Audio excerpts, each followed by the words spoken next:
Guys, new model চশমা একবারে টিকটকারদের জন্য ফাইন প্রো হোয়াইট চশমা আছে। যারা লিবে আসতে পারে, আমার কাছে যোগাযোগ করতে পারে। এই চশমা খুব আকর্ষণ করছে, এখন বর্তমান ট্রেন্ডিং মডেল চলছে। আমার দোকানের নাম Nishan Time, Dhulian cinema hall road, বিনামোর দোকান আছে। এই চশমা পরলে খুব সুন্দর আকর্ষণ করে।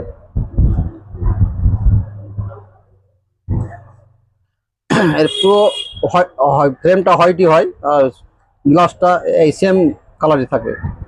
পুরো এক বক্স ডাব্বা 12টা থাকে। তারা লিভ এবং করে আসতে পারে, খুচরো এবং পাইকারি দুটোই পাওয়া যায়। আর তাছাড়া আমার কাছে অনেক বিভিন্ন রকম জিনিস আছে, এক একটা করে ভিডিও করি আমি। তো আপাতত ভিডিও এখানে শেষ করছি আমি। গাইস, নিউ মডেল চশমা একবারে টিকটকারদের জন্য ফাইন প্রো হোয়াইট চশমা আছে। যারা লিবে এবং আসতে পারে, আমার কাছে যোগাযোগ করতে পারে। এই চশমা খুব আকর্ষণ করছে এখন বর্তমান ট্রেন্ড।